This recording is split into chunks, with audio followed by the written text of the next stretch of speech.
خواجہ معین الدین چشتی اجمیری رحمۃ اللہ تعالیٰ علیہ کا اس پورے ہندوستان کے لوگ پوری دنیا کے مسلمان خواجہ غریب نواز کو مانتے ہیں، ان کا عرس مناتے ہیں، اور ہندوستان میں بڑی ذوق اور شوق سے خواجہ غریب نواز کو یاد کیا جاتا ہے۔ ہمدرد ولی ہے، عطائے رسول ہے۔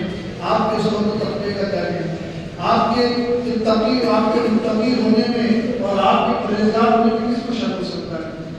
حضور سیدنا خواجہ غریب نواز رحمۃ اللہ علیہ جیسی شخصیات ہوتی ہیں جو خالص اللہ کی رضا کے لیے اپنے کام کرتے ہیں۔ انہوں نے پوری زندگی اپنی خواہشات پر کوئی زندگی نہیں گزاری، اس صرف اللہ کے لیے گزارتے رہے، اللہ کے لیے شب و روز پورا کرتے رہے۔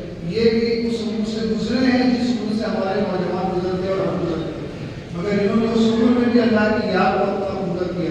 اور یہ وہ لوگ ہوتے ہیں کہ جو منصب ولایت پر ہونے کے بعد متقی نہیں ہوتے، بلکہ ان کی پرورش ہی ایسے گھرانے میں ہوتی ہے کہ جہاں سے یہ پرہیزگاریاں ہی کرتے گزرتے ہیں۔ خواجہ معین الدین چشتی اجمیری رحمۃ اللہ تعالیٰ علیہ کے واقعات کو اگر آپ سنتے رہیں گے، ان کے واقعات، ان کے حالات کو پڑھیں گے تو آپ کو معلوم ہوگا کہ خواجہ غریب نواز نے اپنی زندگی کے ہر لمحے میں اللہ کی اطاعت کی۔ انہی بزرگوں کے بارے میں قرآن کہتا ہے لا خوف علیہم ولا هم يحزنون، انہیں کسی طرح کا کوئی خوف نہیں، یہ کوئی طرح کے غمگین بھی نہیں ہونے والے، دنیا ان کے ہاتھ سے چلی جائے انہیں کوئی غم نہیں، اس لیے کہ یہ دنیا کے لیے آخرت میں متلاشی ہوتے ہیں، انہیں دنیا کی فکر نہیں ہوتی کہ دنیا میں رہ کر آخرت کو بناتے ہیں، تو دنیا میں جانے کا انہیں کوئی غم نہیں اور قبر میں پہنچنے کا انہیں کوئی خوف نہیں۔ موت ان کو نہیں ڈراتی، نہ یہ موت سے ڈرتے ہیں، بلکہ موت کے انتظار ہوتے ہیں، اور موت جو تقوی سے دور ہوتا ہے، جو ایمان سے دور ہوتا ہے، موت ان کے لیے خطرہ ہے، موت ان کے دلوں میں دہشت پیدا کرتی ہے، وہ ڈرتے ہیں کہ ہم موت آ جائے۔ حالانکہ موت متقیوں کے لیے دعوت ہے محبوب سے ملنے کی، موت متقیوں کے لیے دعوت ہے حبیب سے ملنے کی، کہ موت تو وہ ہے جو اللہ سے ملاتی ہے، اس کے رسول سے ملاتی ہے۔ تو ہر ولی کو اس کا انتظار ہوتا ہے کہ کب یہ موت ہم سے گلے ملے اور ہم اپنے رب حقیقی سے جا کے ملے، اس لیے کہ ان کی زندگی کی شب و روز اللہ کی اطاعت ہی میں گزرتی ہے، وہ اللہ کی عبادت ہی میں گزارتے ہیں۔ ایسے بندوں ہی کے لیے اللہ کہہ رہا ہے کہ میرے پاس بندے ایسے ہوتے ہیں کہ جو میری عبادت کرتے ہی مجھ کو حاصل کرنے کے لیے، میری عبادت کرتے ہیں مجھے میری رضا حاصل کرنے کے لیے، مجھے خوش کرنے کے لیے، نہ ان کے دل میں یہ تمنا ہوتی ہے کہ ہمیں جنت ملے گی اور نہ ان کو یہ خوف ہوتا ہے کہ ہمیں جنت میں ڈالا جائے گا۔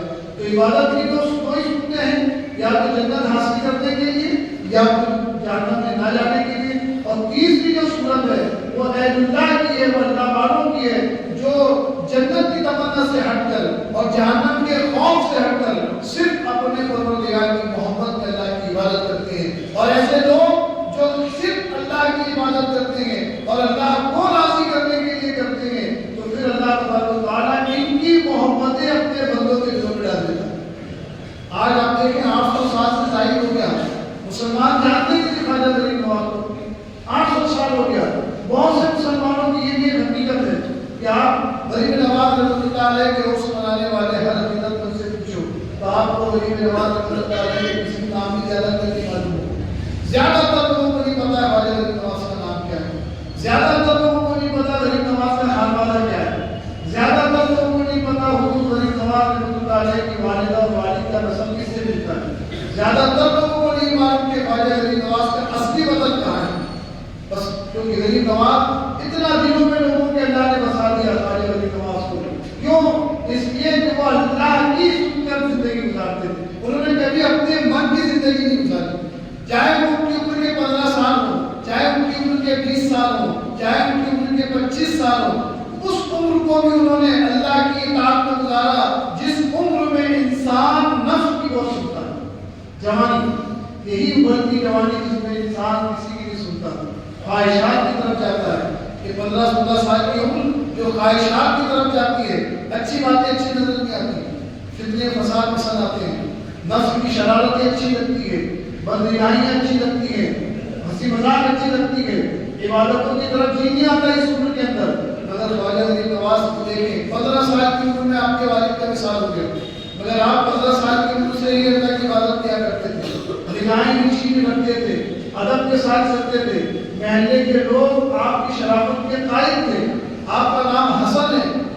حضور سیدنا خواجہ غریب نواز رحمۃ اللہ علیہ کے والد کے وصال کے بعد آپ کی جائیداد میں چکی اور ایک باغ آیا، جس کی عمر کم ہو اور اس کے کم عمر میں باپ کا سایہ چلا جائے اور اتنی جائیداد اس کے حصے میں آ جائے تو آپ اندازہ کر سکتے ہیں کہ جب باپ کا سایہ تھا اور عمر جوانی کی ہو اور دولت باپ کی ہو تو یقینی طور سے گناہی آتی ہے، انسان بھٹک جاتا ہے راستے سے، کیونکہ یہ تو دل ایسا اللہ سے لگائے ہوئے تھے بچپن سے کہ انہوں نے اللہ کی عبادت بھی کو طے کیا اور اللہ کی عبادت کرتے رہے۔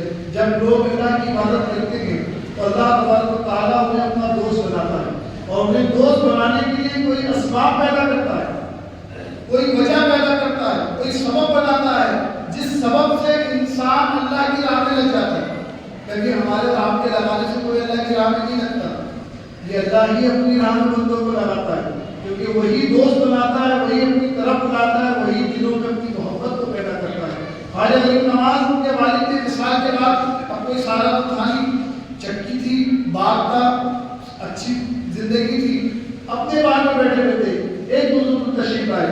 بزرگوں سے محبت کرنے کے بڑے فائدے ہوتے ہیں، اللہ والوں سے محبت کرنا اور اللہ والوں سے جڑنے کے فائدے ہوتے ہیں، کیونکہ جو اللہ والوں سے جڑتا ہے پھر وہ اللہ سے جڑواتے ہیں۔ خواجہ غریب نواز رحمۃ اللہ علیہ اپنے باغ میں بیٹھے تھے، ایک بزرگ تشریف آئے۔ خواجہ غریب نواز رحمۃ اللہ علیہ کو بچپن ہی سے اللہ والوں سے بڑی محبت تھی، صوفیوں سے بڑی محبت تھی، اور وہ زمانے کے صوفی، اس زمانے کے اللہ والے، اس زمانے کے صوفیوں کی بات نہیں ہے، اس زمانے میں صوفی کہلانے والے تو بہت ہیں، مگر صوفی کے نام سے اور صوفی کسے کہتے ہیں اس سے وہ نابلد ہے، اس زمانے کی بات کر رہا ہوں۔ خواجہ غریب نواز نے بزرگ کو دیکھا تو فوراً ان کے پاس پہنچے، ان کی خدمت کے لیے اپنے باغ کے اندر کا گوشہ کیا اور پانی پیش کیا۔ اس خدمت سے وہ بزرگ بڑے خوش ہوئے اور خوشی میں انہوں نے اپنی جھولی سے روٹی کا ٹکڑا کھٹی کا وہ نکال کر خواجہ غریب نواز کو عطا کیا، کہا بیٹے تم کی خدمت کس کو کھانا۔ خواجہ غریب نواز رحمۃ اللہ علیہ نے اس کے ٹکڑے کو کھایا تو آپ کے اندر کی جو روحانی کیفیت کے بدل گئی، ایک دم بدل گئی، اور آپ ایک عجیب سی کیفیت آپ کے اندر پیدا ہو گئی۔ خواجہ غریب نواز کا جی اللہ کی طرف لگ گیا اور زیادہ لگ گیا، گویا کہ اس اللہ والے کے اس روٹی کے ٹکڑے نے خواجہ معین الدین حسن چشتی رضی اللہ تعالیٰ عنہ کے دلوں میں اللہ کی اور محبت کو پیدا کر دیا، اور اتنی محبت پیدا ہو گئی کہ خواجہ معین الدین چشتی نے اپنا پورا باغ اللہ کی راہ میں خیرات کر دیا اور اللہ کے لیے نکل گئے، دین کی تعلیم کے لیے نکل گئے، اور پھر اس کے بعد یہ ہوا کہ وقت کے غریب نواز کے نام سے پہچانا۔ یہ تقویٰ، یہ پرہیزگاری، یہ اللہ سے جی لگانے کا فیض تھا کہ اللہ تبارک و تعالیٰ نے خواجہ معین الدین چشتی اجمیری کو آج کروڑوں لوگوں کے دلوں میں بیٹھا دیا۔ یہ قرآن کا حکم ہے، فَاذْكُرُونِی أَذْكُرْكُم، تم میرا ذکر کرو گے تو میں تمہارا چرچا کروں گا۔ تو انہوں نے اللہ کا ذکر کیا، اللہ نے ان کا سب کے دلوں میں چرچا کر دیا۔ کوئی نہیں جانتا خواجہ معین الدین چشتی اجمیری کی، اگر ہم اپنے بیچ میں سے بھی معلوم کریں گے تو شاید ہی کچھ لوگ نکلیں گے جنہوں نے ان کی سوانح کی پڑھی ہوگی تو نام بھی بتا دیں گے کہ آپ کا نام حضرت خواجہ معین الدین کا نام حسن ہے، معین الدین تو آپ کا خطاب ہے، صحیح نام آپ کا حسن ہے۔ حضرت خواجہ معین الدین چشتی رحمۃ اللہ تعالیٰ علیہ یہ وہ اللہ والے لوگ ہیں کہ جنہوں نے خالص اپنی زندگی نہ جنت کی تمنا میں گزاری عبادت کرنے اور نہ ان کو یہ خوف تھا کہ ہمیں جاننا مل جانا ہے، بس وہ اللہ کے ہو گئے اور اللہ کے ذکر میں ایسے لگے کہ انہوں نے اپنی پوری زندگی اللہ کی عبادت میں گزار دی، اور ایسے ہوئی کہ ایسے ہوئی کے لیے اللہ کہتا ہے کہ کچھ بندے ہمارے ایسے ہیں جو نہ جنت کی تمنا ہمیں یاد کرتے ہیں، نہ جہنم سے ڈر سے ہمیں یاد کرتے ہیں، بلکہ خالص کو ہماری رضا حاصل کرنے کے لیے ہماری عبادت کرتے ہیں۔ یہ وہی اللہ والے لوگ ہیں جو اللہ کو حاصل کرنے کے لیے اللہ کی عبادت کرتے ہیں۔ تو اللہ کے مطلب یہ پیغام قرآن کا ہے کہ جو اللہ کے لیے اللہ کو کی عبادت کرتا ہے، اسے حاصل کرنے کے لیے، اس کی رضا حاصل کرنے کے لیے، تو پھر وہ دنیا سے نامرد ہو کر دنیا والوں کے دلوں پر راج کرتا ہے۔ تو اللہ تبارک و تعالیٰ نے فرمایا ہے محبوب آپ کو دل پر برداشتہ ہونے کی ضرورت نہیں ہے، لوگ چاہے آپ کو کچھ بھی کہیں، مگر جو ہمارے ذکر میں لگے رہتے ہیں میں وہ ہوتے ہیں، آپ انہیں دوست رکھیے۔ وَكَذَلِكَ فَتَنَّا بَعْضَهُم بِبَعْضٍ لِيَقُولُوا هَؤُلَاءِ الَّذِينَ مِنَ اللَّهِ عَلَيْهِم بَيِّنَةٌ، اور اسی طرح سے ہم نے فتنہ قرار دے دیا ان میں سے ایک دوسرے کے لیے تاکہ بتا کریں کہ یہی نادار ہیں جن پر احسان فرمایا اللہ نے ہم میں سے۔ علیہ بِعَالِمٍ بِالشَّاکِرِينَ، کیا اللہ شکر گزاروں کو نہیں جانتا؟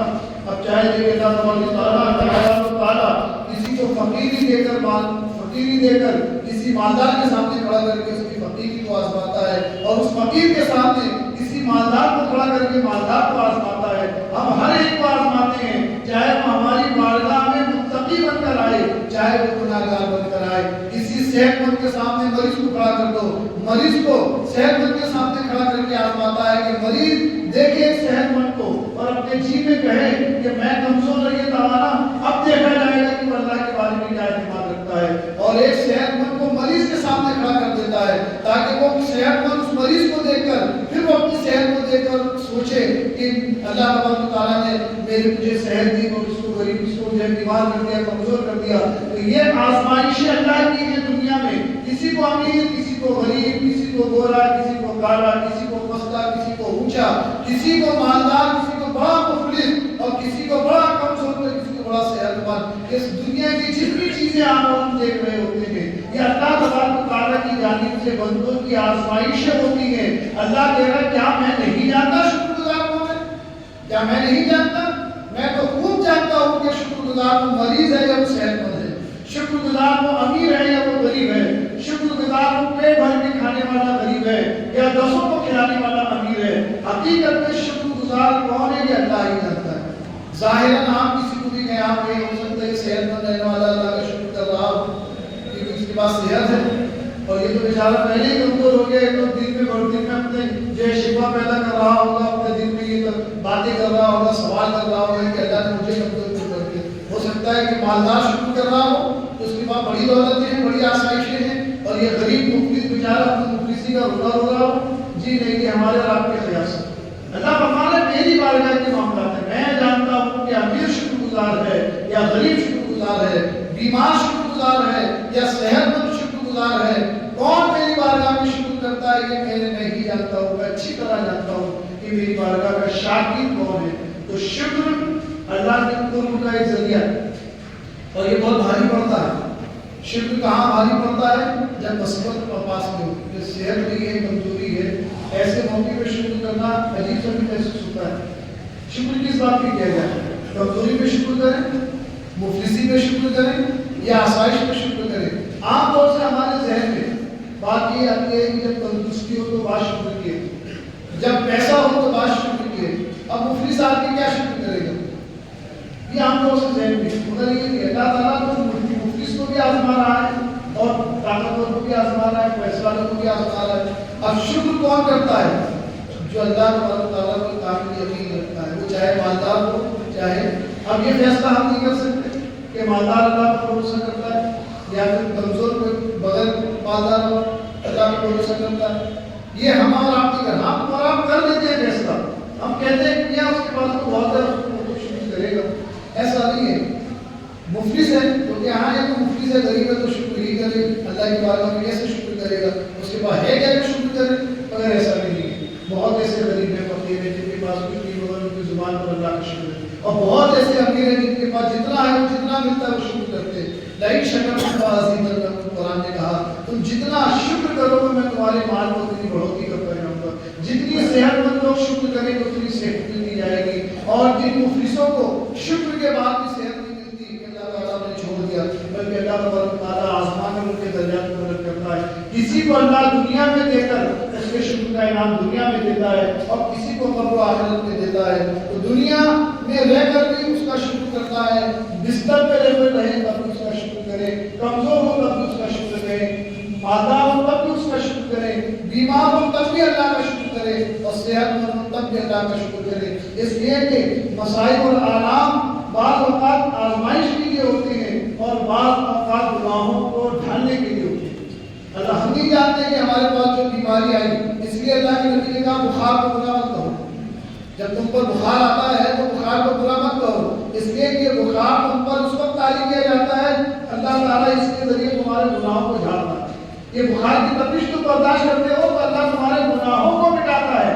تو بخار کو برا نہیں کہنا چاہیے. اور بھی بیماریاں آتی ہیں اللہ سے مدد مانگنا چاہیے، اس سے شفا مانگنا چاہیے، صحت مانگنا چاہیے، شکوہ نہیں کرنا چاہیے. شکر بہت بڑی نعمت ہوتی ہے. تو اللہ تبارک تعالیٰ فرما رہا ہے میں خوب جانتا ہوں میری بارگاہ کے شاکر بندے کون ہیں، شکر کرنے والے کون ہیں. ہر حال میں اللہ کا شکر ہونا چاہیے.